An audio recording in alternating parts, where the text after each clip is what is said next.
Well, before I start my talk tonight, my colleagues and I have been anticipating future events like this, and we wanted to take just a moment to do some polling to help us plan next year's event. And so taking you as a representative of people who attend these things, it would be very helpful to us if you respond. How many of you would have difficulty coming to this event in the light of the Y to K problem? The what? How many? All of us. The what? Well, no, I don't see all of you. I don't see all of you. In January? If it were to be held in the same time frame as we've always done it, where you would be putting your deposits down in November and December, how many of you would feel trepidation about that in the light of the tentative problem? I would. Well, not a lot, not an overwhelming number. Because it won't matter. Who cares? Well, see, this is not a discussion of whether Y to K is real. What is real is that the all Monica all the time mentality is going to shove it down your throat up until the moment that you find out whether or not it's real. So that is the problem for people planning events like this. Okay, thank you for cooperating. Well, this is a problem if people are, digging in, storing grain, fighting hegemony, we won't have an opportunity for something like this, or it would be scaled back, or perhaps later. My own take on Y to K is that as you approach large objects in cyberspace, they get smaller, and that by July this will be fading fast, and by December it will be incredibly old news. But I could be wrong.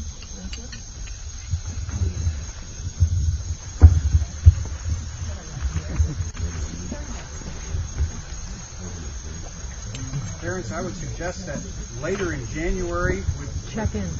ease everybody's conscience, because any plane issues will be taken care of in the first 2 weeks probably. Yeah, we're thinking that a little bit later is better, even mid-February. Anyway, we'll keep you apprised of all this. Well, so then let me turn to the main event. I've got a snoot full of tequila and a messianic mission, pawing the ground to talk to you as usual.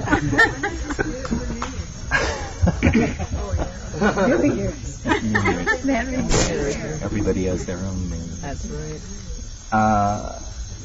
I guess the title of tonight's talk is Linear Societies and Nonlinear Drugs, which is something that I just had to pull out of the air when Ken finally slammed me to the wall for what I would be talking about this night many months ago.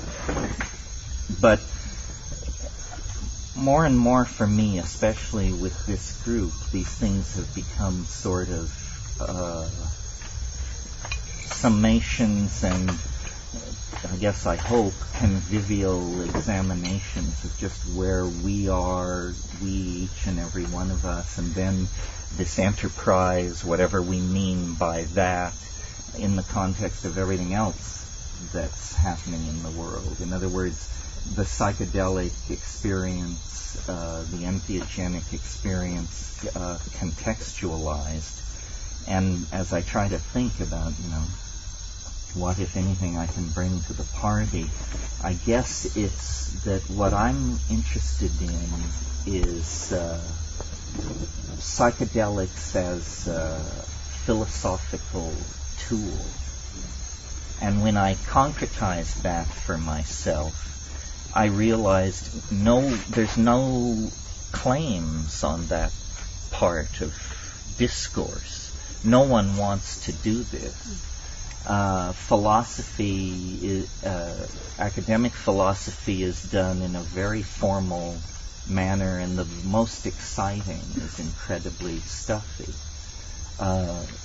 And yet, I, like most of you, I assume, have taken on board in my life this thing called the psychedelic experience, which is then as large a portion of my being as my sexuality, my politics, my education.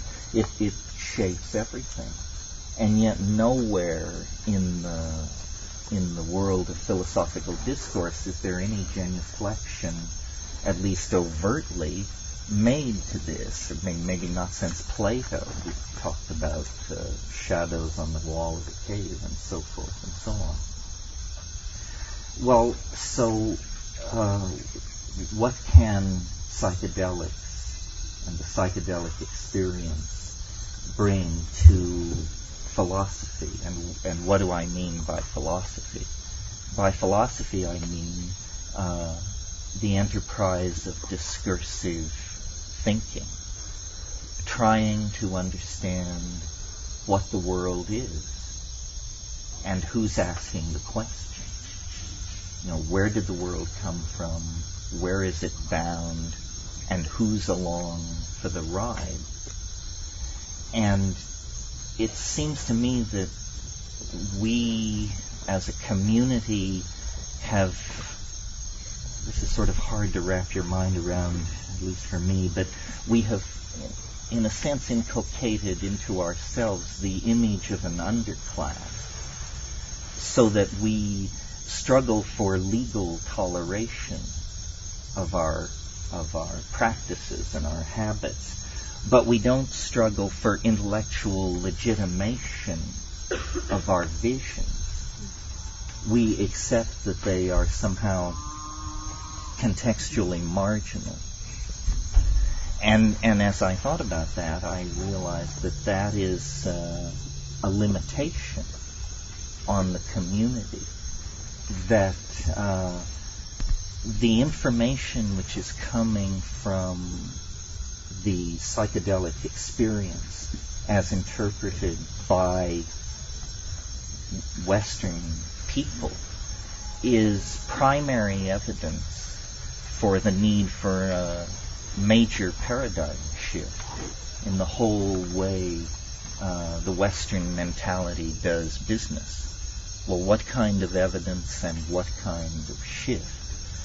Well,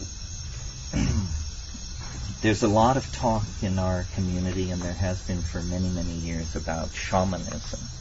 And when we seek to legitimize ourselves through a historical argument, we reach back to shamanism and we say we're part of something which is 100,000 years old and worldwide and touched the spirit long before the shadow of the cross fell over Jerusalem, and so forth and so on. All true.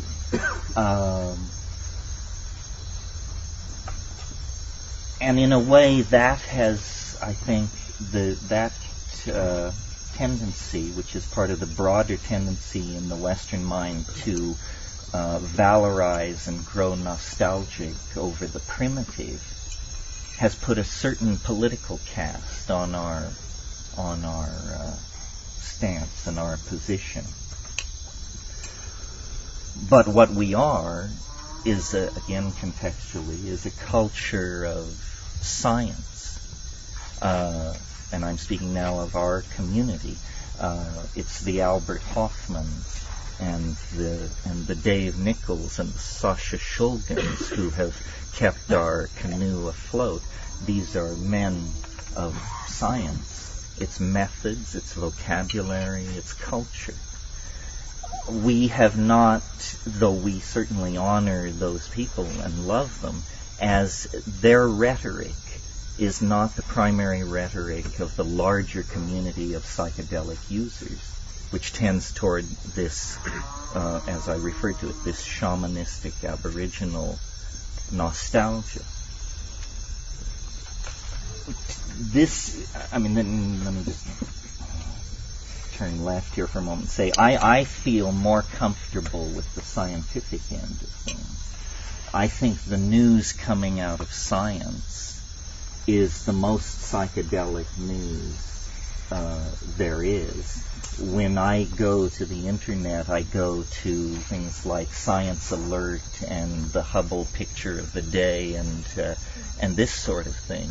And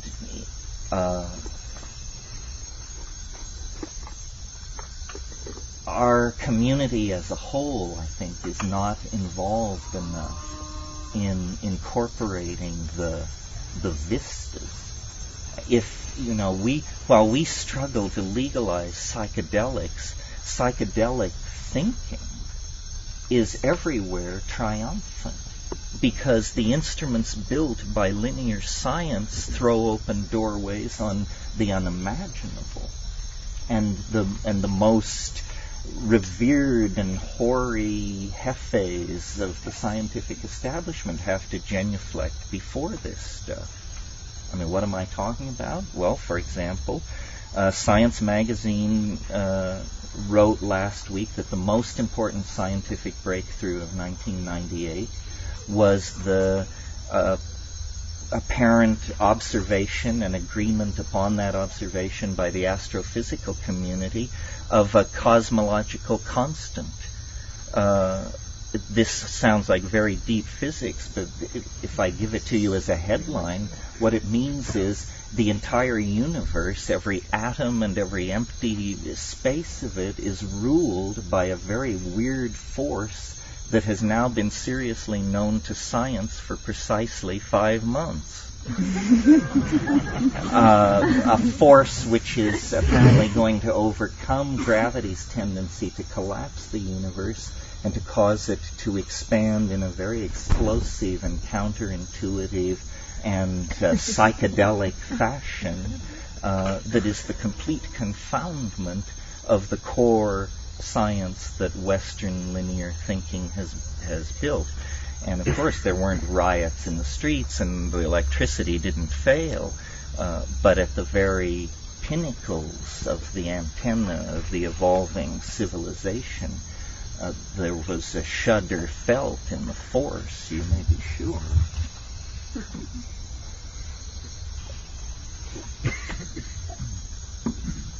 So,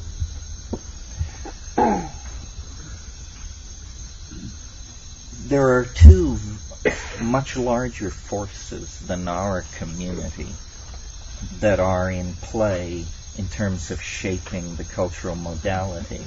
And I would call them, what would I call them? Well, I would call one of them science. It's the other one that I'm having trouble with. It is everything which is not anchored in the rational. You know, the 20th century is the most spectacularly celebratory, has the most spectacular celebratory affair with the irrational since the 16th century. I mean, never before have so many prophets, wizards, wise women, casters of runes, and seers of visions moved among the people, plying their wares.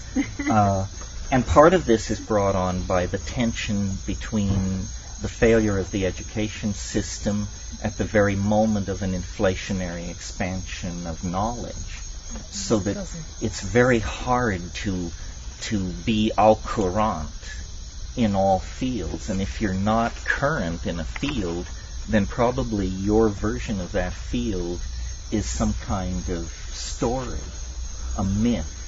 You know, I mean, if you can't keep up with quantum physics, why not fall back on archangels? You know, it requires less intellectual engagement or something like that. Discourse is fragmenting.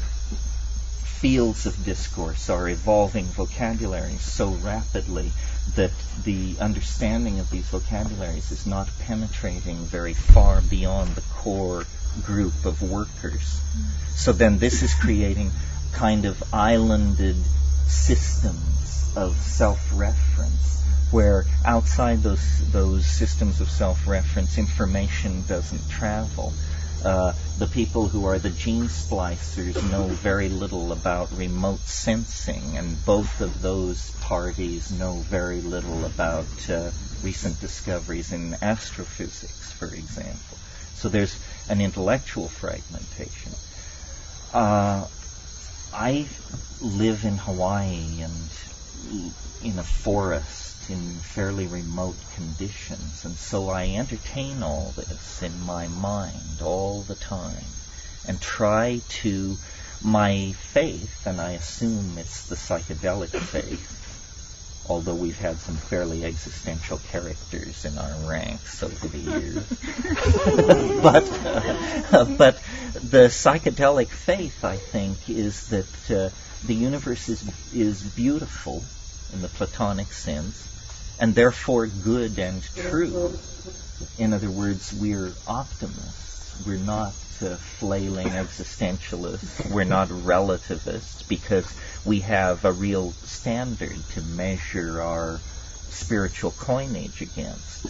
So we're not relativists. This is a point I'm really keen to make, because we're embedded in relativism. It's all around us. It's the air we breathe. But it is not inimical to the psychedelic community. I mean, I think the psychedelic experience is the only authentic source of reliable contact with the numinous. I mean, meditation and so forth and so on is all very fine, but it requires a leisure class involved in philanthropic support of this kind of foolishness, where the psychedelic experience is immediate. And so now I've lost my way here. Yes. No, optimism. So I sit in Hawaii and I look at all this and I try to contextualize it and come out with a good story, because I think the best story will win. So if you can get together the best version of how it should all come out, so shall it be. And I work at this because in the past I've been very, very happy with the results between my interior fantasy and the unfolding of historical developments. I mean, I wished for LSD, and then it happened, and then I dreamed of the internet, and then it happened. So I should keep at this. Definitely. And I recently read a very interesting book called 1,000 Years of Nonlinear History by Michael DeLanda. And if you get a chance, you should take a look at this. And he made a point which caused me to expand his point into this little thing I'm going to tell you now. But his point was that human beings are very involved in the movement of geological material, that as a species we move rocks around on a very large scale. And of course it's interesting that some of the earliest human structures are the most physically massive and weighty, like the Great Pyramids. So DeLanda made this point about our relationship with the geological stratigraphy of the Earth, and that cities were a kind of geological extension of the process of crystallization, carried on through the intermediation of a biological unit, i.e. intelligent primates who are building these structures. And I thought that was very interesting. I had never considered it before. I've talked about virtual reality, and I've said that it's nothing new, that was a virtual reality, and Çatalhöyük was a virtual reality, but done in stucco and fired ceramic and stone, and that when the medium is so intractable as stone, the epistemic assumptions that get formed about what reality is are very different than if you can build Versailles at the click of a mouse button. But nevertheless, it's the same. But embedded in my reading of DeLanda was I've been thinking a lot, and I talked to you a lot last year, about artificial intelligences and minds which are not human, minds which are very different from us, intelligence which is very different from us. While the naive are scanning the stars, our appliances have become telepathic.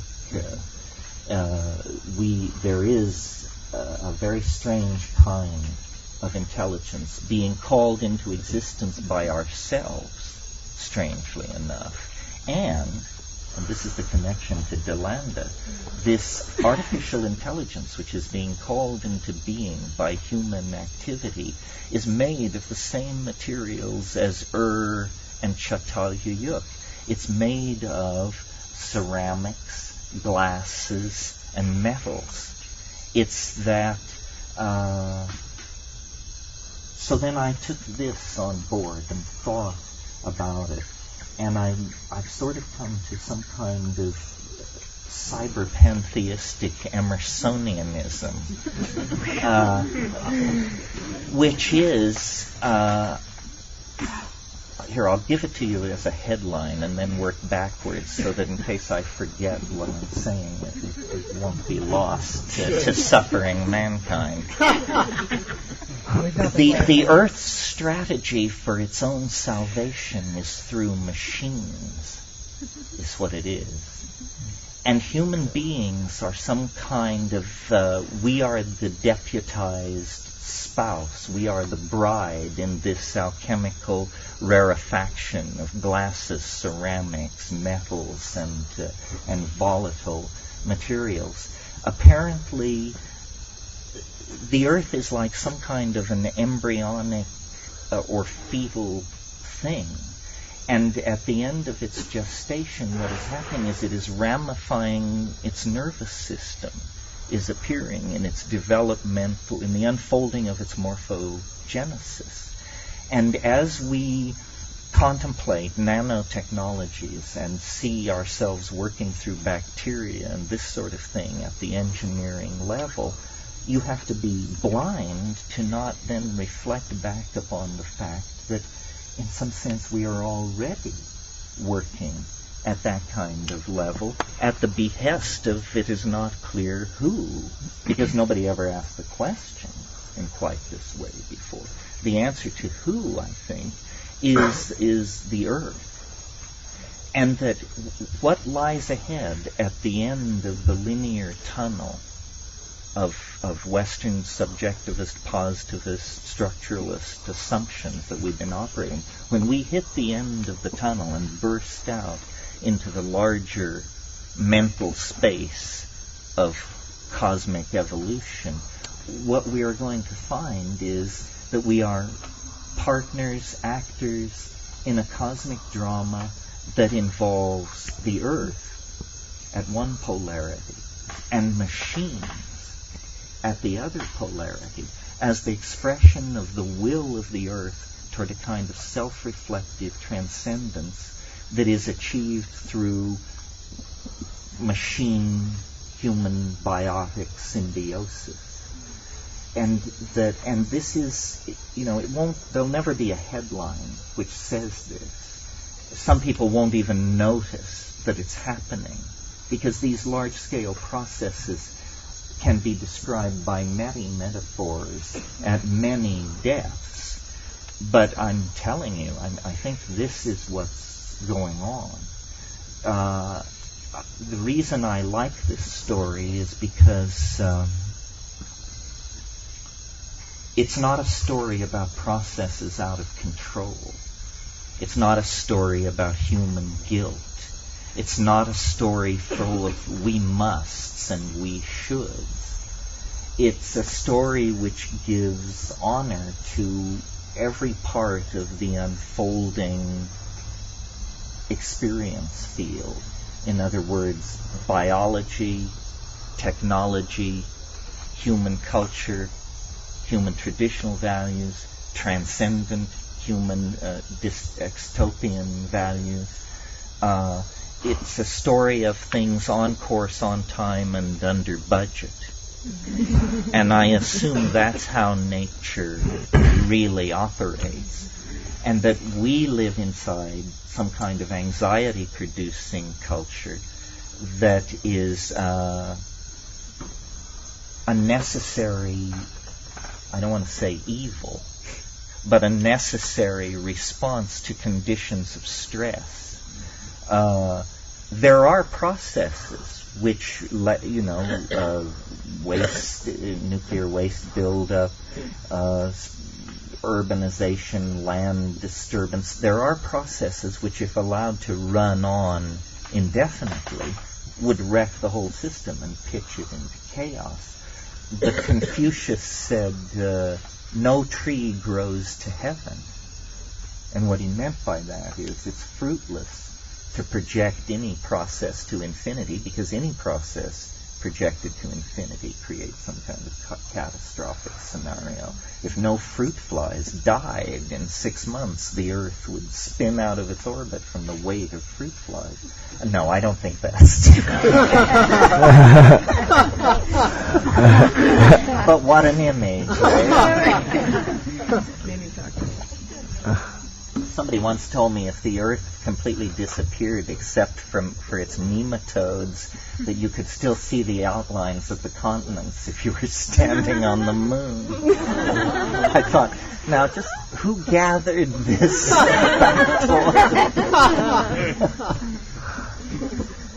So then, to bring this back around a little, where is the psychedelic experience in all of this? Well, it used to be called, or at one phase it was called, consciousness expansion.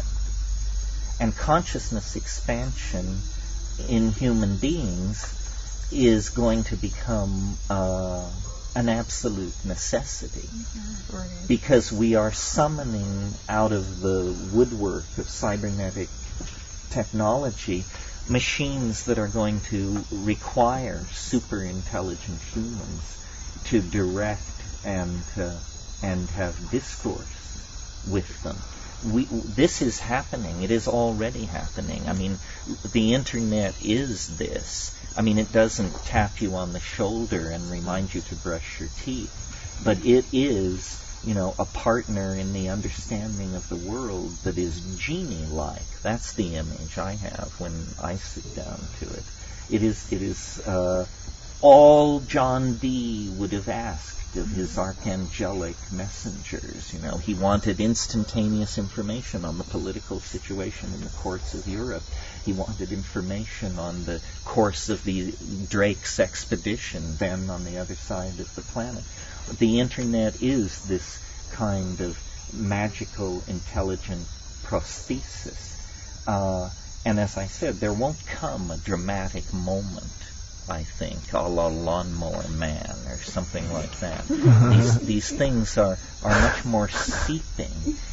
The only people who, in fact, can see the game move against the background of the forest pattern are psychedelic heads.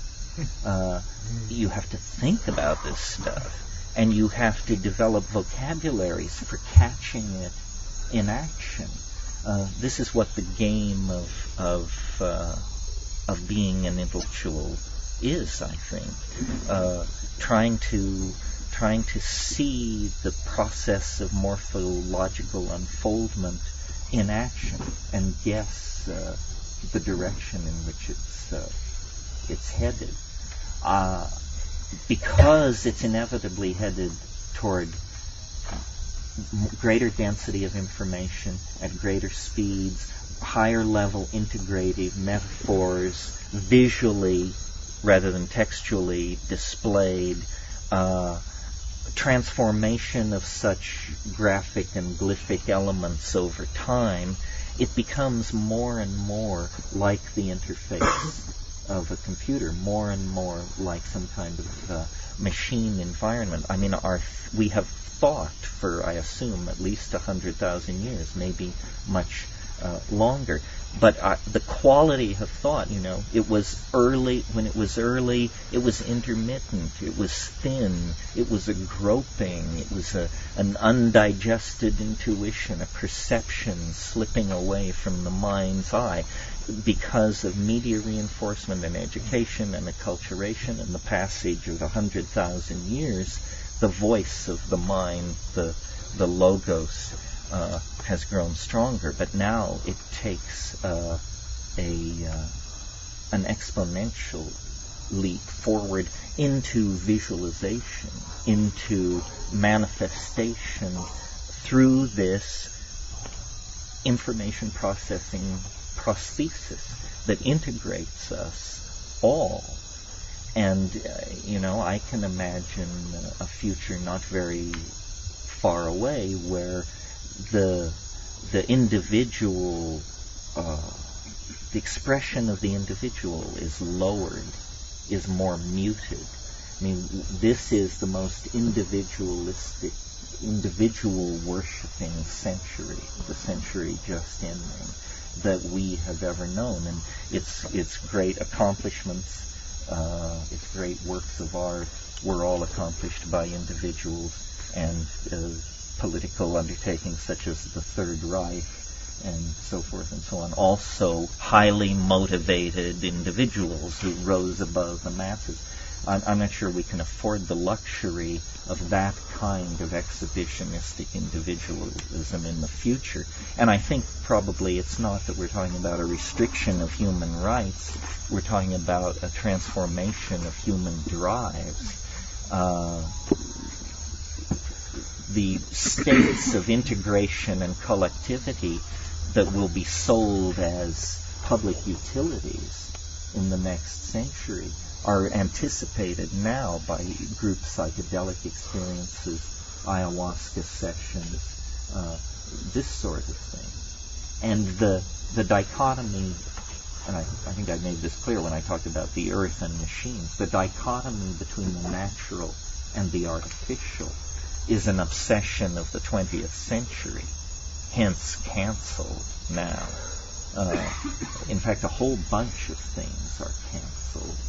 We were talking at home about how Roger Shattuck in his History of Dada said that the 20th century couldn't wait to be born. It was born in 1888 at the death of Victor Hugo. And then I said, well, so if it was born in 1888, when did the 20th century end? And I think it ended in 1992. It expired early with the birth of the World Wide Web. What defined all that, modernity, was mass media. Mass media shaped that whole psychology, and it is now archaic. It is now, it's not archaic, it's obsolete. It's wonderful that the phrase 20th century is beginning to have that wonderful brown gravy Edwardian tone that used to be reserved for the term 19th century, meaning, those terribly stuffy and confused and rather silly people who just didn't quite get it right, but were doing the best they could and muddling through, and thank God they gave way to us, the people of the 21st century. Let me see here. Is there a flashlight? I have a page full of notes. I needn't be so... Is anything here that wasn't touched on? Well, some notes about this planetary intelligence. Thank you, Jim. And how all that works. One of the insights that I've been reading different people this year, maybe you can tell, and one of the people I've been reading is Greg Egan, who I talked about last year, but now I've read more. Yes. Now I've read Diaspora, and the ones where he makes no effort whatsoever to explain it to you unless you've already done your homework. And and then Jonathan today, in his lecture, talked about DNA a little bit and frame slippage and all of that. And it reminded me of it. The thing that I'm coming to from my psychedelic experience and my life experience and the whole ball of wax is I've said for many, many years that the world is made of language. That was just sort of one of my bumper stickers. But I think that there's that carries some of the flavor of what I want to say there, but that there's more to it than that. It's that everything is code. Everything is code in the sense that hackers mean when they say they write code. When Sasha stands up and waves his arms and draws what he calls the dirty pictures, he initiates you into a code, a vocabulary with very defined rules and quick to learn. And then they're like tinker toys. Once you know the rules of the connectivity, then you can sit down like a child and begin to stick these things together and say, well, what would this be like? And what would this be like? And does God allow this? Or does this break the rules? And so forth. The DNA is like that. Human language is like that. Human body language is like that. Machines communicate like this. In fact, this is a bridge which connects us. This is the great overarching bridge which will connect us to the machines, that they, like us, are commanded by language. And so this realization that everything is code, and code moving on many levels, is, I think, a further... It's more primary than the perception, for example, that things are made of space, time, matter, and energy. That's one level below code.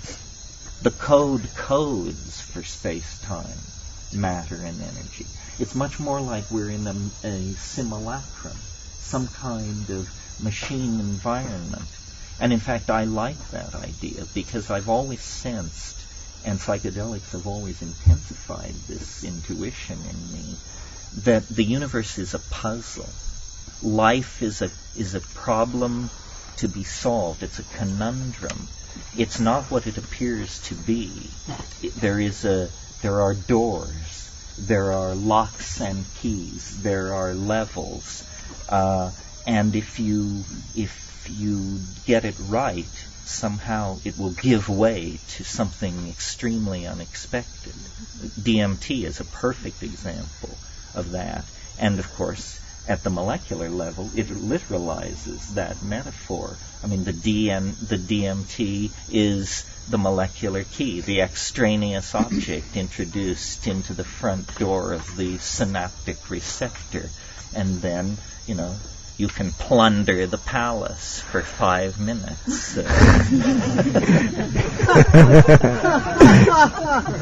Well, if the world is code, then it can be hacked.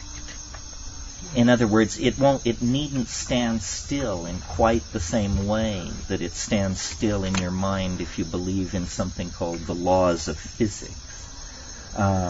It permits magic because it says behind the laws of physics is a deeper level, and if you can reach that deeper level, you can make changes there.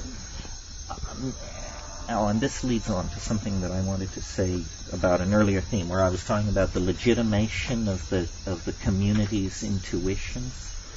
Something that we always kick around at these things, or I always bring it up in some form, is where do the hallucinations come from? We arrived late last night after a 24-hour trip from Hawaii that was just hell, or as much hell as modern airlines can legally inflict upon it. and got stoned, and then we were laying there, and it always happens when you're cut off from cannabis for long periods like that. We turn to it; it's 10 times as strong, and the hallucinations were exquisite. And, I've been looking at hallucinations now for 30-some years. And I looked at these last night, and I thought, if someone would ask me what were they like, what would I have to say? And I had said, indescribable. Indescribable. And I looked, and I could look to my heart's content, and they were indescribable. So we always come around to this question, where do the hallucinations come from? And I suppose the unconscious reductionists among us, and I don't mean that they're unconscious, I mean that they unconsciously use reductionism, probably assume that it's some kind of like iteration thing, that bits and pieces of everything you've ever seen are rolling in some kind of neurological kaleidoscope that can run forever and just produce this endless download of drifting imagery. But there's a problem with that, because this stuff is too coherent, it means too much, it's too emotionally charged.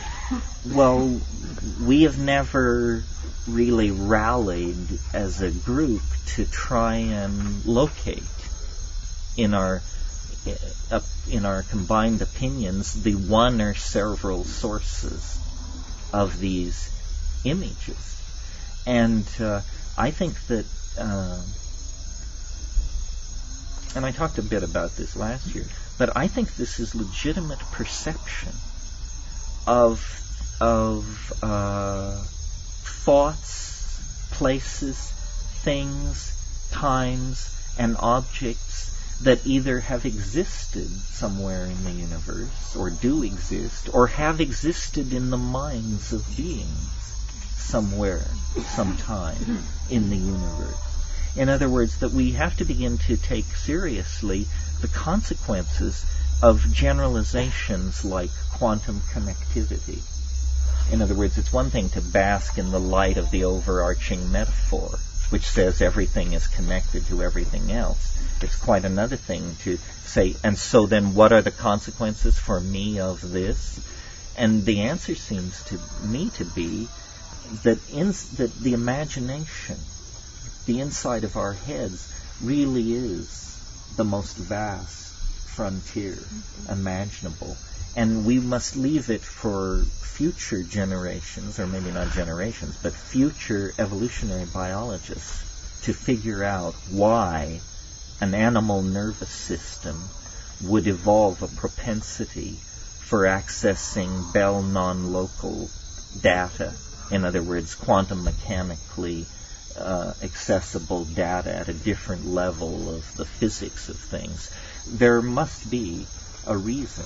And in the same way that the problem of speciation posed a problem for 19th century biology, this can pose a problem to our thinking without it sinking our intellectual enterprise. It is for some more sophisticated future group of thinkers to understand why this is so. What we have to grapple with is that it is so.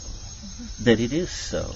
That you have the Hubble telescope inside of you. You have inside of you an informational gathering instrument that can give you good intelligence about things so immeasurably distant from this point that to state it in numbers and units is meaningless.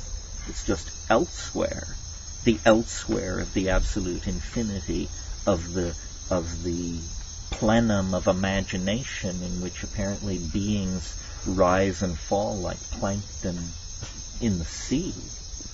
And of course the psychedelics are the naturally evolved nanomachinery of the Gaian matrix that knits together this cosmic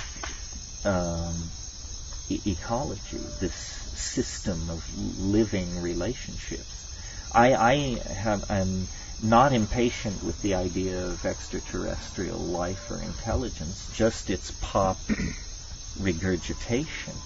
But I think probably planets like the Earth are alive and conscious, and they use the technologies that the species native to them evolve to cast images out into the larger universe, that the dialogue among cosmic minds is a dialogue among entire planetary ecosystems.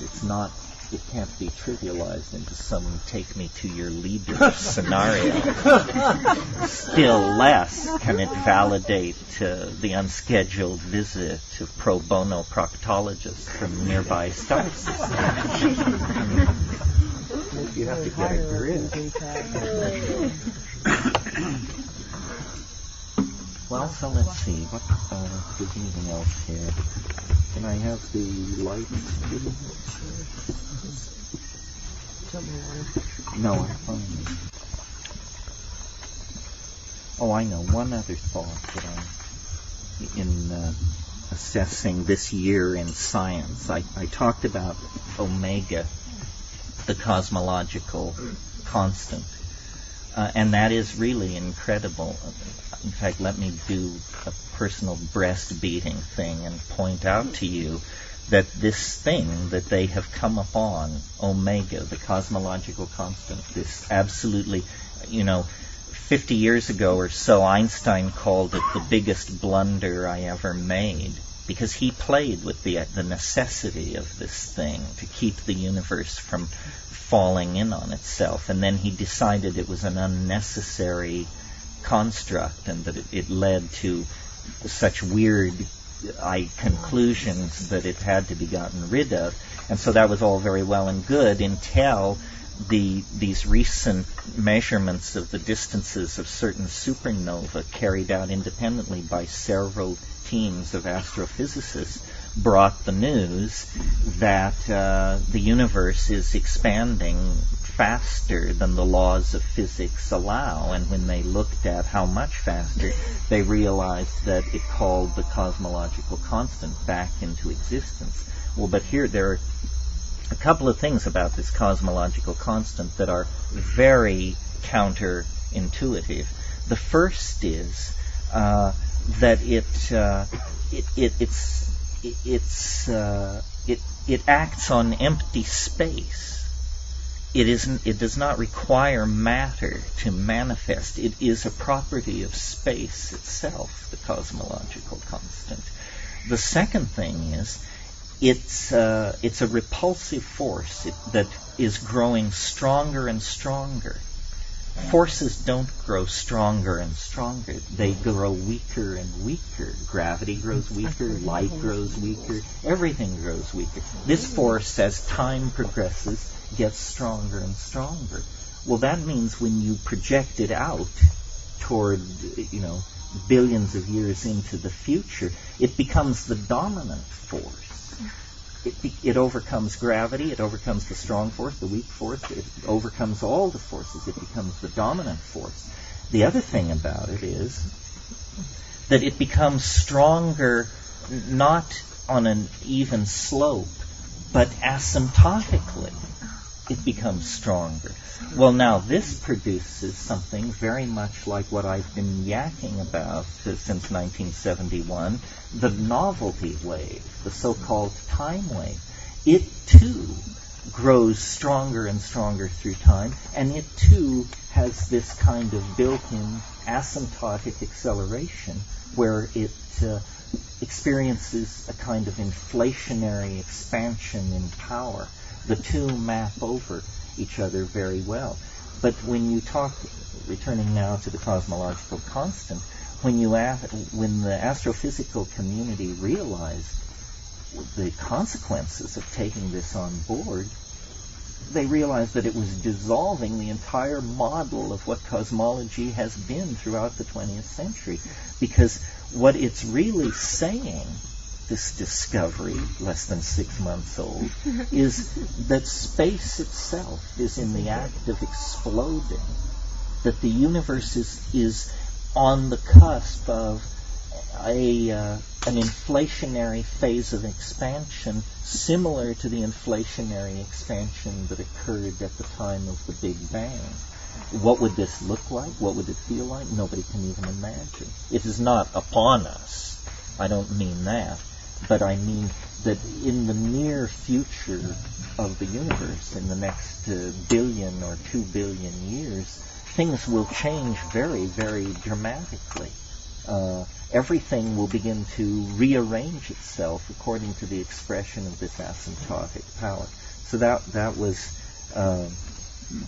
the biggest news in astrophysics. The other news, which has psychedelic implications, I think, also comes from astrophysics. As you may recall, last August, I think it was, I can't remember exactly, every man, woman, and child on Earth got the equivalent of a dental X-ray when there was a thing called a star quake on a magnetar, a magnetic neutron star 20,000 light years away, experienced a catastrophic collapse, and there was a wave of gamma rays that were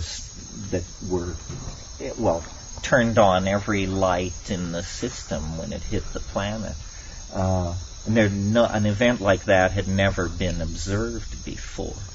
And I got to thinking about this, and I realized, we've only been looking for this kind of thing for 30 years.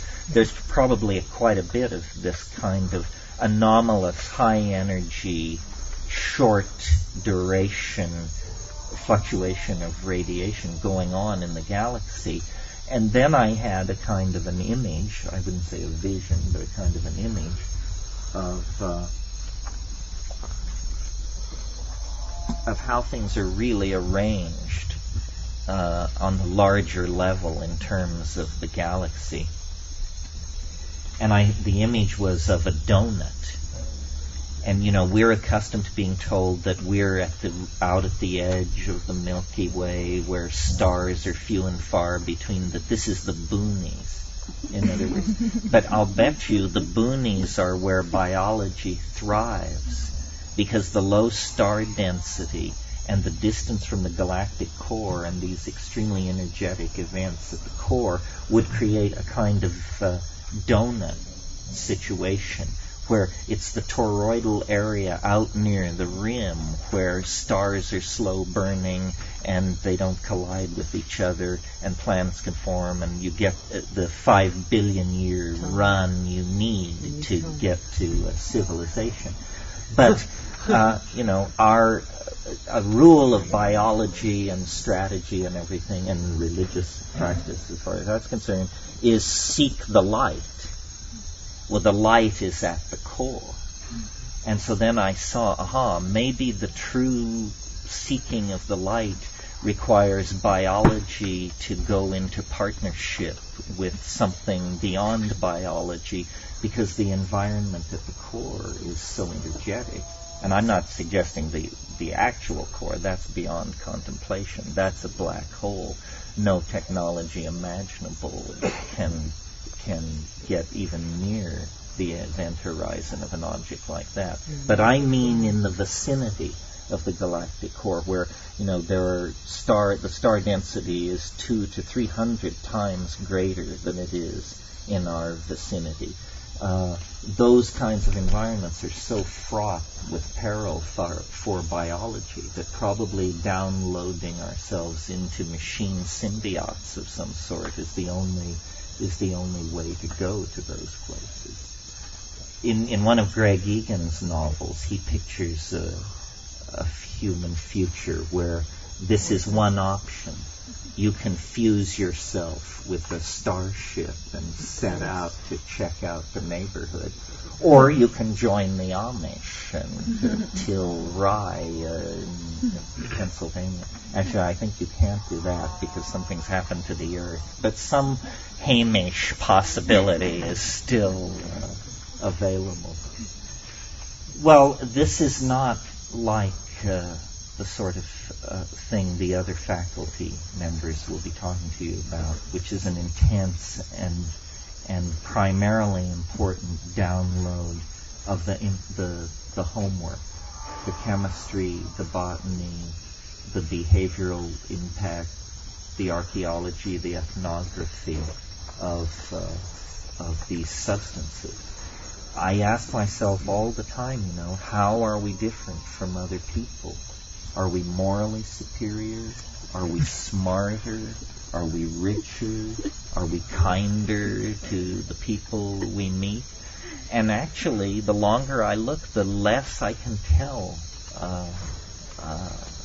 There are extraordinary examples of all of these things in and outside of our community, and extraordinary nudniks and jerks inside and outside our community. But we have in our hands tools that I think, if people were correctly presented with them and understood without hype and hysteria and hyperbole what this psychedelic enterprise is about, that we would win them to our cause, because our cause is the human cause, the cause of thinking and communicating and building and bringing into existence new forms of beauty, new possibilities for being. And this can be done without psychedelics, certainly. But with psychedelics, it is accelerated. And it has a feeling not only of immediacy, but of, the only way I can put it is correctness. It isn't the lonely neurotic artist thrashing towards some kind of self-reflection. It's the firm guiding hand of a greater mind, the logos, the earth, I'm not sure, but a greater mind. I mean, true art truly is truly inspired. And the muse, I don't think, was more real for Homer than it is for each and every one of us when we're in the presence of the mushroom, or ayahuasca, or DMT, or LSD, or something like that. So, I suppose I will go to the grave with life as mysterious to me as I found it when I came to consciousness around 6 or 7. But I think life is, whatever it is, it's an opportunity of some sort.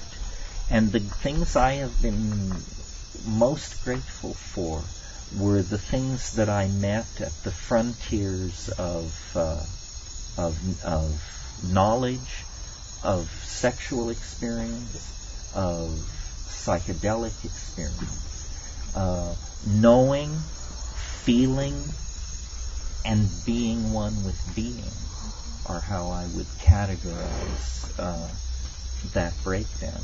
So I think the future is bound to be very confusing and demanding for most people. And there are many claims on each of us and our intellectual loyalties and where we put our energy. Should we tolerate relativism? Should we be Mahayana Buddhists? What's our position on the Huichol? How do you relate to Monica? All these things that can be sorted out, But I feel actually like the thing that I always dreamed of in my early youth was a miracle. I didn't particularly like Ouspensky's book In Search of the Miraculous, but I loved the title, and I used to just sort of chant it as a mantra. In search of the miraculous, just one. I knew the rules. Just one is enough, because one secures the possibility of an infinitude of miracles, whether you have observed them or not. Well, now I'm 52, and I've seen, 4 or 5, which is 4 more than necessary to make me a lifetime optimist. But the recurrent, the enduring miracle, however it's achieved, is the psychedelic rush. That giddying moment when all all bets are off, all boundaries dissolve, the machinery of language fails, the adjectival wheel wells burst into flame, and then, you achieve orbital velocity, and are in the presence of the thing. And I cannot believe that is not a salutary experience. And you've heard me say many times that how itchy it makes me feel to think that somebody could go from birth to the grave without having that experience. They can make of it what they want. They can denounce it. They can deify it. But one should have it because it's one of the compasses, the primary compasses of being. And it's larger than the historical context. I mean, the point of this talk tonight was to talk about linearity and idea systems and the nonlinear impact of these drugs and the way they break down media bias. But all these intellectual ideas exist in the light of the sun of this unspeakable primary experience, and we can draw it, paint it, sculpt it, act it, dance it, drum it, and never take anything away from it, never define it, never occlude it. It is a miracle. It's like having the presence of a deity. It's, I think, very hard for me to open myself up at any given moment to the full implications of how fortunate I am and how good life is in the shadow of this particular tree. Anyway, that's the formal talk for tonight. Thank you very much. And now we'll entertain questions, which is usually much more fun. So, anybody got a take on that, or want to say something completely oblique, or anything else? Like last year. We start with last year. Human intelligence, or giant intelligence, or artificial intelligence, extraterrestrial. Can you speak up? You'll repeat it. Well, the question is about the discussion about artificial intelligence. You mean the hierarchy of the Yes, relationship please. of Yes. these things? Well, I don't know. I guess it's becoming easier for me to be a mystic about the Earth than to think that we are going to be rescued by the Galactic Federation. I think that the Earth, that it's a profound connection. The Earth is the foundation of everything. It's the foundation of biology, and it's the foundation of machine culture and machine architecture. So, if you can imagine that a redwood is alive, it's much easier for me to imagine that there is some kind of slow-moving, telluric intelligence that may have begun as a homeostatic system. In other words, to stabilize the atmosphere, to create a chemical environment that had a momentum to it that wasn't driven by the cosmic ambiance. You understand what I mean? Something with feedback, perhaps. Yeah, feedback mechanism. And then, of course, people say, well, it's very hard to imagine it because there are no genes, there is no nervous system, there is nothing that we can quite... But I think that, first of all, we don't know a great deal about the Earth, the ocean currents, its magnetic fields, its 32 nutational and precessional motions, its core dynamics, its distribution of materials.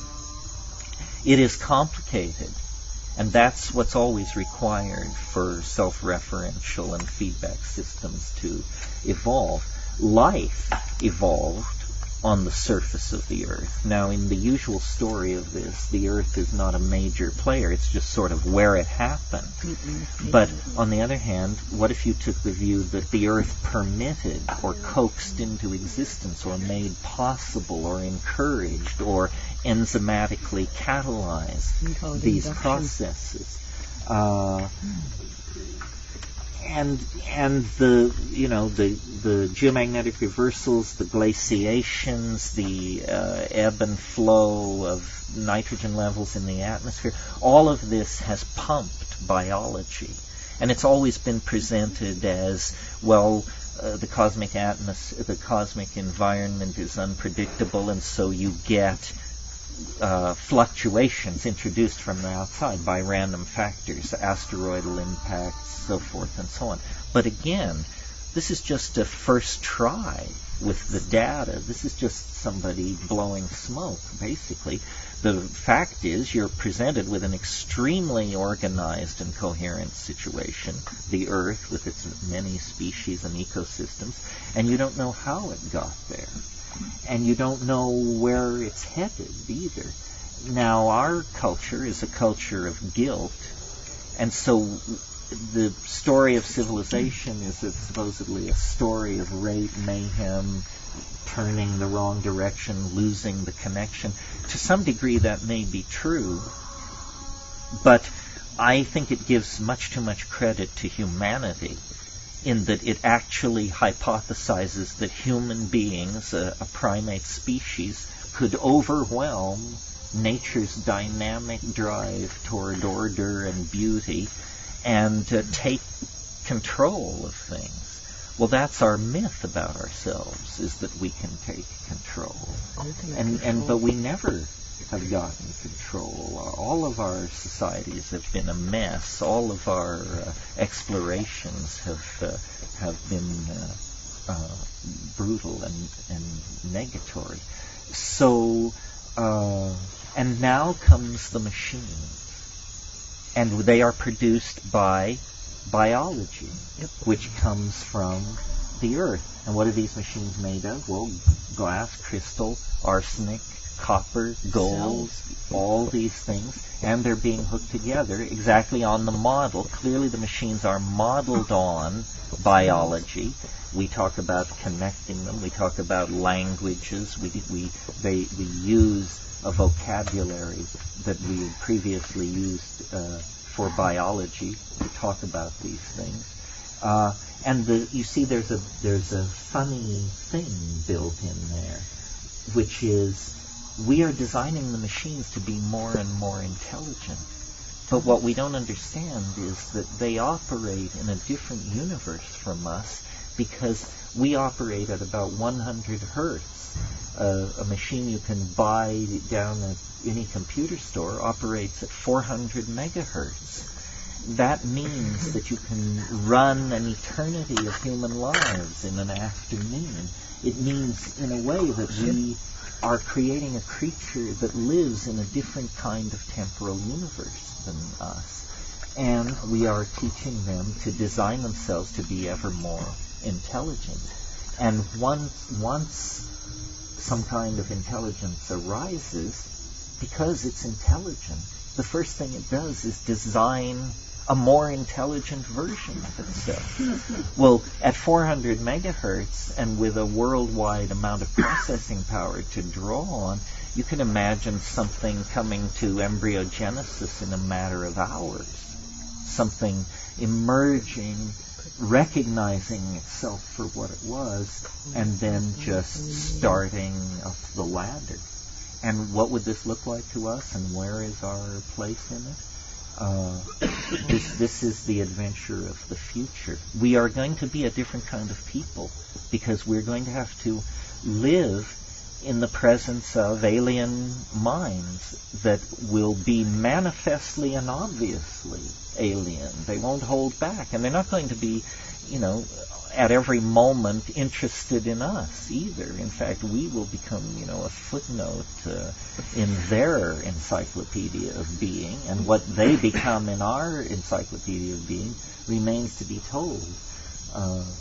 But this is all happening, and it's it's just a matter of the coalescence of technology and language before more and more people recognize it. As I say, there isn't a speed bump. There isn't a dramatic moment where everybody gets it. But when you talk to the people who actually work in these fields, they know, that this is the Faustian enterprise of all time. That this is the handing over of the destiny of the planet to the companion mind that our history and our science and our souls caused us to summon into being. It's pretty interesting. Yeah, something else. Anything.